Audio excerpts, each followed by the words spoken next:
आणि यानंतर एक मोठी बातमी आहे। मुख्यमंत्र्यांचा मामेभाऊ बिनविरोध आलाच तरी कसा, असा सवाल नाना पटोलेंनी आता उपस्थित केलाय।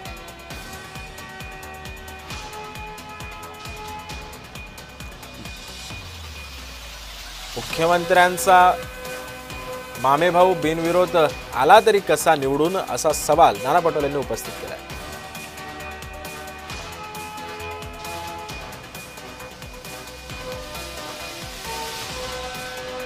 मुख्यमंत्र्यांचा मामेभाऊ बिनविरोध आलाच तरी कसा, असा सवाल नाना पटोलेंनी उपस्थित केलेला आहे।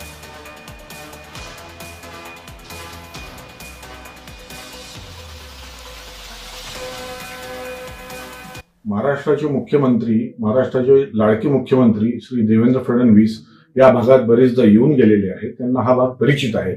त्यामुळे इथल्या जनतेला हा विश्वास होता की फडणवीस साहेबांचं जे विकासाभिमुख कार्य आहे त्याच्यासोबत आपण उभं राहिलो तर चिखलदऱ्याचा पण सुद्धा विकास, सर्वांगीण विकास निश्चितच होईल।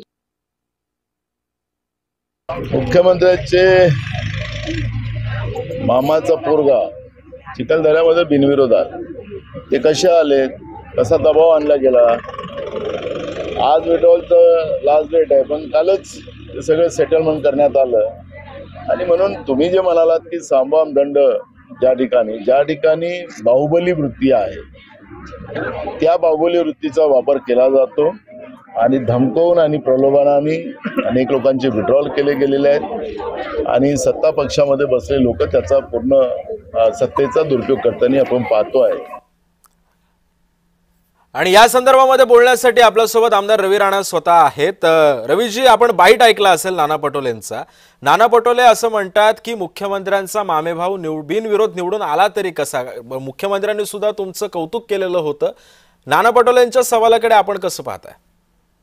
असं आहे, नाना पटोले जे बोलतात ते राजकीय दृष्टिकोनातून ते वक्तव्य करणं ते त्यांचं स्वाभाविक आहे की आरोप प्रत्यारोप करणं। आता नाना पटोले असो की काँग्रेसचे कुठलेही नेते असो त्यांचे ते आरोप करतात। हर्षवर्धन सपकाळनी सुद्धा चिखलदरा अजूनपर्यंत पाहिलं नाही कुठे आहे, चिखलदऱ्यामध्ये किती लोकसंख्या आहे, कुठल्या समाजाचे लोक राहतात। ज्या आदिवासी बहुल भागामध्ये विदर्भामधलं नंदननंदन चांगलं टुरिझम सेंटर आहे, त्या ठिकाणी चिखलदरा सारख्या छोट्या ठिकाणी वर्षातून 1-2 वेळा मुख्यमंत्री देवेंद्र फडणवीस तिथे येतात। त्या ठिकाणी आदिवासी लोकांचे त्या हिल स्टेशनच्या पाण्याचा प्रश्न होता, तो देवेंद्र फडणवीसांच्या माध्यमातून मुख्यमंत्री झाल्यानंतर त्यांनी निकाली काढला। एशिया मधला 3rd लार्जेस्ट स्काय वॉक याचं 90% काम त्या ठिकाणी पूर्ण झालं। काँग्रेसची सरकार इतक्या वर्ष असताना त्या ठिकाणी कुठला मंत्री सुद्धा फटकला नाही, कुठल्या नेत्याला चिखलदरा कुठे आहे, नगरपालिका ही माहित नाही आणि त्या लोकांचे प्रश्न काय आहेत ते माहित नाही। पण राज्याचे मुख्यमंत्री देवेंद्र फडणवीस साहेबांनी ज्या पद्धतीनं चिखलदऱ्याचे प्रश्न सोडवले त्या विश्वासावर त्या ठिकाणी जेवढेही काँग्रेसचे उमेदवार होते, नगर अध्यक्ष सहित सगळ्यांची मानसिकता तयार झाली होती की या ठिकाणी अनअपोज भाजपला पूर्ण पाठिंबा द्यायचा। आणि आल्हाद कलोती हे मुख्यमंत्र्यांचे मामेभाऊ आहे, ते सुद्धा त्या ठिकाणी मोठ्या प्रमाणात सामाजिक क्षेत्रामध्ये काम करतात। त्या ठिकाणी डेव्हलपमेंटचे विषय अनेकदा मुख्यमंत्र्यांकडे घेऊन जातात, अनेक डेव्हलपमेंटचे कामं त्यांनी करून आणलेले आहे।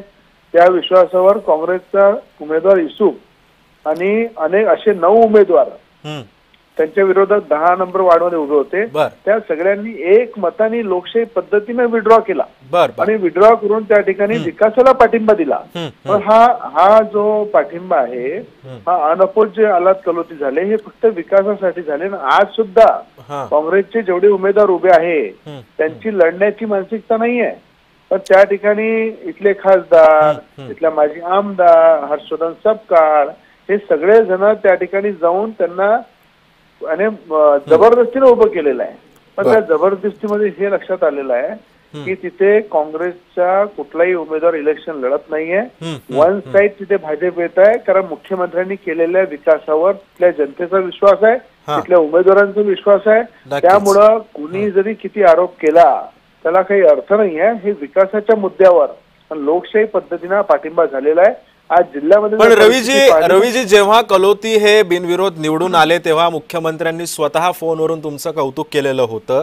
मात्र कलोती यांची निवड उमेदवारीसाठी तुम्ही केली होती की ते स्वतःहून समोर आले होते? कसं आहे, कलोती परिवार हा 100 वर्षापेक्षा जास्त हम्म. काळापासून चिखलदऱ्यामध्ये राहतात. तिथले रहिवासी आहेत ते. बर. त्या ठिकाणी त्यांचं अंध विद्यालय ते चालवतात. त्या ठिकाणी सामाजिक क्षेत्रामध्ये त्यांचं मोठं काम आहे. तिथले रहिवासी असल्यामुळं कोणाची इच्छा होते त्या एरियाचा विकास झाला पाहिजे. ते उमेदवारी अर्ज त्यांनी भरल्यानंतर त्यांचं नाव जसं आलं तसंच सगळ्यांनी विचार केला की एवढा विकास करणारा व्यक्ती, विजन ठेवणारा व्यक्ती जर या ठिकाणी रिंगणामध्ये उतरलेला आहे तर आपण त्याच्यासमोर उभं राहू नये आणि त्याला पाठिंबा द्यावा.